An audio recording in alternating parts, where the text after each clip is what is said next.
If he wasn't working in broadcasting, he would probably be a rock star guitarist. He is someone who might be part of the band Rush. That is his favorite band, but we're going to talk beyond what he does as a broadcaster and what he has done as president of JDUB Productions, and obviously with the Lakers as their director. Jerry Weinstein joins me. I'm Bryan Fenley on the On to Something podcast with Fox Sports Radio and Tennis Channel.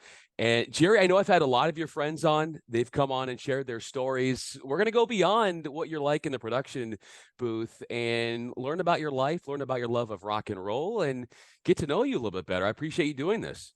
Yeah, no problem, man. I love it. I love it. I'm excited. So, how did you come across falling in love with the band Rush? So, when I was in high school and in 11th grade, I had this buddy and I went over to his house. We might have had a little partake in the ganja. And he put on 2112 and I just fell in love with it. And I had already heard like Tom Sawyer and some of the stuff off Moving Pictures. So I started getting into them at that point, started to go back in history, listening to old albums. And so I was a huge fan.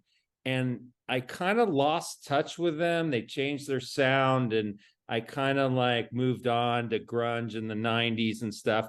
But then I got back into it and later in their career and I just loved their live show. And when I finally had enough money and was able to find the time on the last tour, I went to 23 out of the 35 shows Oh, all across wow. the country. And I was basically, a groupie.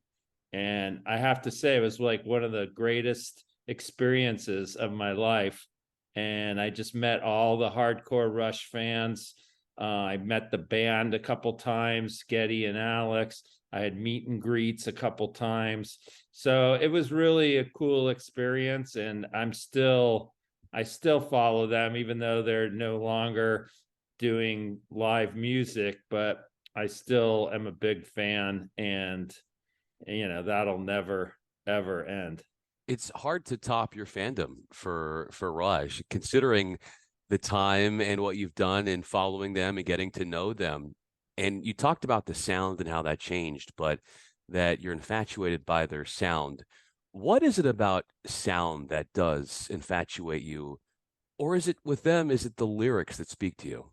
It's a little bit of everything. I just feel like the three of those guys are the most talented musicians at their craft pretty much of all time, if not the most, top five. A lot of people consider Neil Peart the greatest drummer of all time. Getty, plays bass, one of the great bass players, but he also plays keyboards, he sings. And then Alex Lifeson is very underrated on guitar. So I just feel like the mesh of the three of them is just unparalleled in any other band. And then the lyrics, as you mentioned, are so pertinent to everyday life, to like real life problems.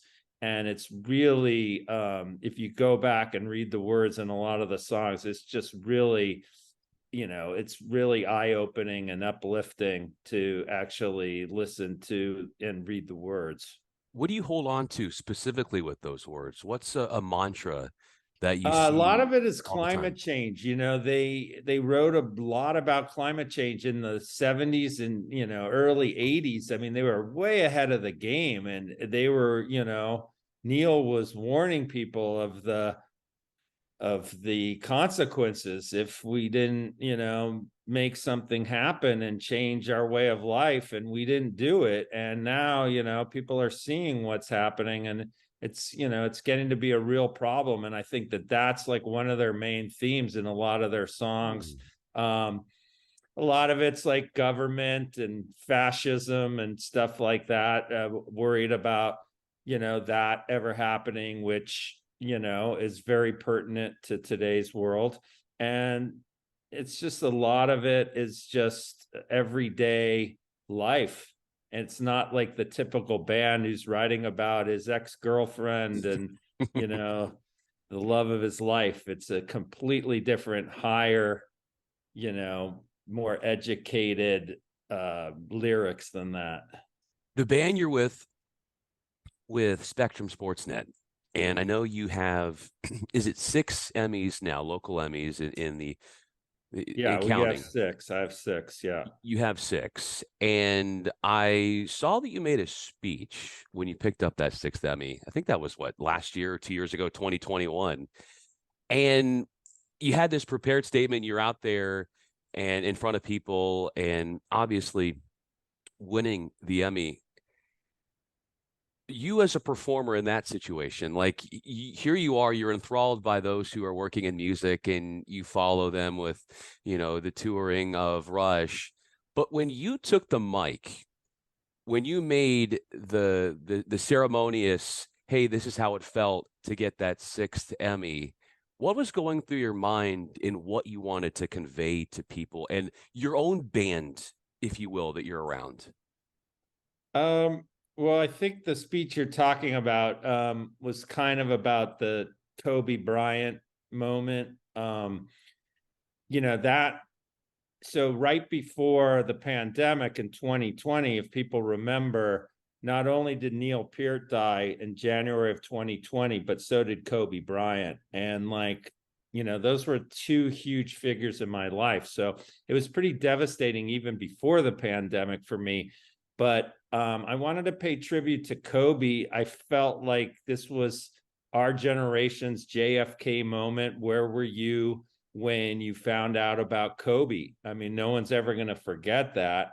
And I just wanted to pay tribute to him, but then also our crew. Like, I've been working with the same guys on this Lakers package for 11 or 12 years, and we have just developed this camaraderie and friendship, and we really like each other. Like, we like going to work every day. We like doing the production. We like seeing each other and hanging out before the game and then working together. And it shows. Like, there's never any turmoil, drama within the crew, which is pretty rare. I've worked on a lot of packages before, and this is easily the least drama crew I've ever been around. And I felt like I wanted to pay tribute to those guys that weren't there that night. That, hey, I really appreciate you, couldn't have done it without you, and this is a team award, no doubt.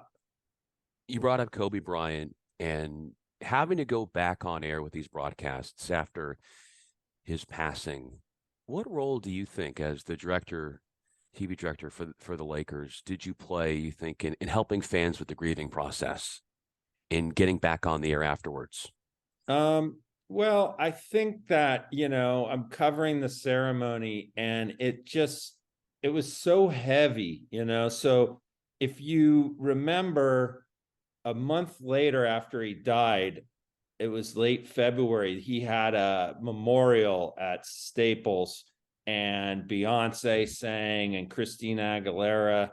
And I felt like I got to direct that, which is amazing because probably hundreds of million, if not billion people around the world watch that. And so I got to be the director of that broadcast. And it was so heavy, but you just had to like push past it in the moment. You're almost like directing in tears. And it was, you're directing all the speeches plus the songs. So, I mean, it was a pretty heavy month. And then little did we know what was following, a couple weeks later, when our world basically shut down. But it was a heavy time back then. I feel kind of grateful right now, like we've escaped that time, and where I think it put a new outlook on life, like how I want to live my life now. And not that I didn't before, but even more so now, more so enjoying things. I'm not going to do something just to do it anymore. I'm going to enjoy what I do. I'm going to travel. I'm going to have fun with my friends. And it just gave you a whole new outlook of how I wanted to live my life. So, there's something that good has come out of all of that. And I think people are just appreciating the small things a little bit more. Jerry Weinstein is with me, president of JDUB Productions. Obviously, he's also a TV director for the Lakers. I'm Bryan Fenley with Fox Sports Radio and Tennis Channel. Who helped you? What helped you get through those tough times to now where you are today to say how grateful you are? Um, Really family and friends. You got to spend a lot of time with your family at that point in the and close knit quarters, and you know I really kind of appreciate it. I look back, it's so funny, I look back on that and I think, that was really kind of fun. Like, we had like a little bit of fun, even though you weren't able to, like, see all your friends and stuff. We were having Zooms. There would be a Dead and Company concert on, so everyone would watch it, and we would Zoom together and talk about, stuff and what was going on. And I'd Zoom with my old high school friends, and I'd Zoom with my camp friends, and, my rush group, we would have a Zoom, so every night it was another Zoom. But I don't know, I'm glad we've moved on past that. I know it's not completely out of our lives, but at least we're not like shut down anymore and locked in our houses. So that's a good thing. You as a father going through that 2020 and having to handle what that was like from a familial perspective in your family, but what is the way in which sort of your perspective has been in wanting to lead your son down the right road and what that looks like? Well, I mean, I feel like, I kind of feel like he got really into sports during the pandemic a little bit, because he got really into Madden, and he was playing the Madden game, and he learned like all the players, and he like kind of figured out, hey, I want to, maybe get in this field of sports, and not necessarily production, but maybe the business end or the management, or even like a general manager of a football team. So I feel like he really discovered like kind of what his niche was and what he wanted to do. And now he's kind of parlayed that. He's a senior in high school. He's going to be going to college next year. So he's looking at schools that have good sports management. And so I feel like, that was a good thing. And I'm just, I guide him, and I enjoy hanging out with him and watching sports, and he's as into it as I am. But he's making his own decisions. He's like, I just guide him, and he kind of is, I trust him to, I always just tell him, hey, make good decisions. That's all I can ask of you. And I wish someone would have told me that when I was younger. It's worked out pretty well for you, but how does he guide you? Where can you see that happen? As far as my son guiding me, Yeah. I feel like, I'm kind of holding on to, I know this is the last year of him being here, and I'm like, it's kind of sentimental a little bit, we're going to be empty nesters. He's our only child. And I gotta feel like, is he ever going to be living here again? Once he goes to college, I know he'll come home for the holidays or whatever, but it's kind of sentimental. And I don't know like what the future is, but I feel like wherever he goes, I'm excited. We'll go visit, we'll go to the football games, whatever college he ends up at. And, I feel like it's going to be a new chapter in my life, and I just have to embrace it. I just got to roll with it. Like, I can't get sad about things. I'm just going to roll with the punches and, have a good time. That's all you can do. When you thought about your own future, say when you were his age, what did you expect would happen, and what's been different as to where life has taken you beyond your wildest imagination?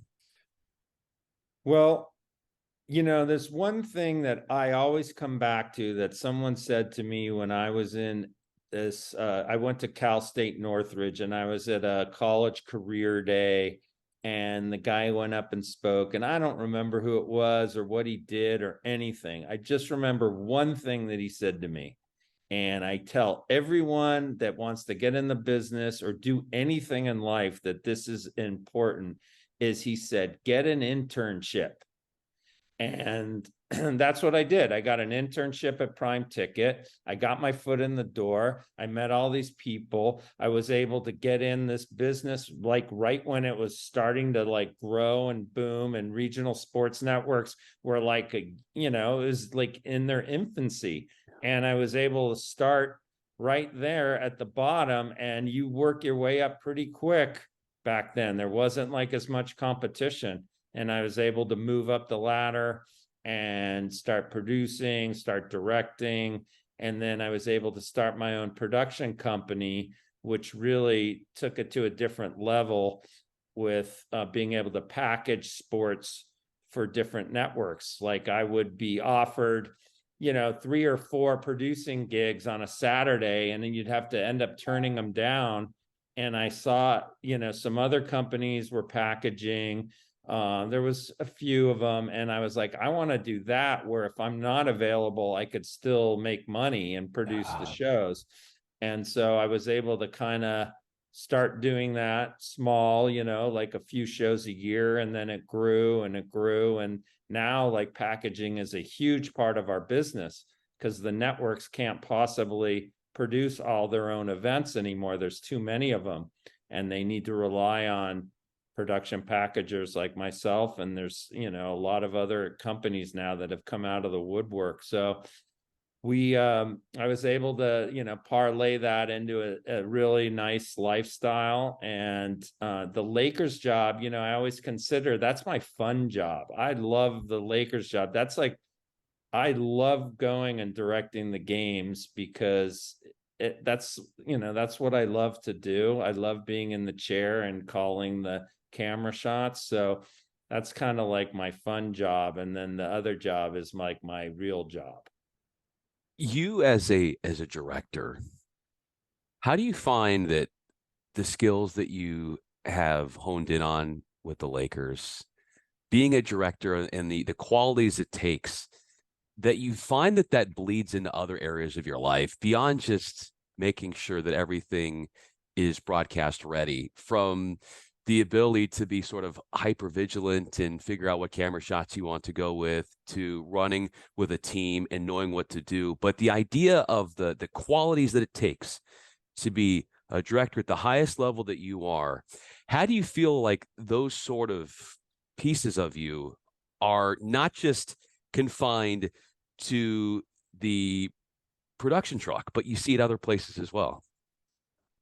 Yeah, I mean, I think when you're directing, you got to make instant decisions. There's like no hesitation. So you got to make the decision. You got to be a leader. You have to have confidence. And I feel like those things bleed over into my real life where, I'm the decision maker. I have a lot of confidence in, every aspect of my life. But and then, I'm a leader. Like people like look to me to guide them, or they look to me to, get things done. And so those 3 aspects are really like they parlay from the director's chair into the real life aspect of, every day what I do. When you're not doing Lakers or working on your production company and packaging, where can I find Jerry Weinstein? I wish you'd call me JDUB or Dubber, because that's what I like Okay, yes. to go by. Where can I But you can find find JDUB or where can I Dubber. find J-Dub? A lot of lunch places in the South Bay and Manhattan Beach, Hermosa Beach, and Redondo Beach. I bring the dogs out to lunch pretty much every day as long as the weather isn't bad. We'll sit outside, have lunch. Sometimes I have some friends around like Berger. I just saw him today. couple other guys in my business, other guys that live locally. We'll go out to lunch. So that's a big part of my day that I love to do. You know, I love watching sports with my friends. I have a backyard with some TVs back there, and I have people over all the time to watch the big games and hang out and have some drinks and barbecue some food and just chill and have watching different games all the time. That's kind of what I love to do. And then during the summer, I don't, take too much work. I like to travel. My wife and I like going to Europe. So we discovered Portugal, and we really like Portugal, and a lot of other places in Europe too that we go to. So that's kind of like our thing now, is in the summer we go to Europe. Where's next for you when it comes to Europe? Are you going to go back to Portugal? Where's the That next? hasn't been totally decided on. I think we'll definitely go back to Portugal for a little bit. Maybe we were talking about the Greek islands. We've already been to Croatia. So I don't know yet. You'll have to stay posted. Final question. JDUB is with me. I'm Bryan Fenley. You speak of your backyard having the games up. I've heard it's really hard to beat you in cornhole. Yeah. Why is that? Well, I guess it's practice. I mean, I was playing a lot more. I haven't played a lot lately, but and I have these, I wish I could show you them, but I have these rush boards, and Oh, they're wow. yeah, so one's fly by night, it was like hand painted, and another one's 2112, and they're really sweet.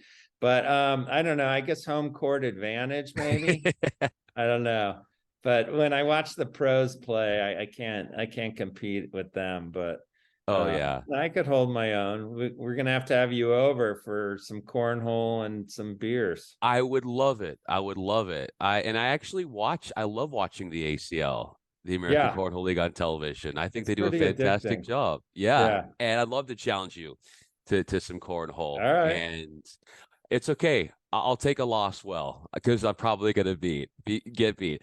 JDUB, I'm Bryan Fenley. Obviously, you know him with President of JDUB Productions and with the Lakers as their television broadcast. I'm Bryan Fenley. JDUB, thanks so much for doing this. It was fun peering into your life and going beyond the broadcasting and learning about you as a dad, learning about your other interests, is kind of getting the whole story of you.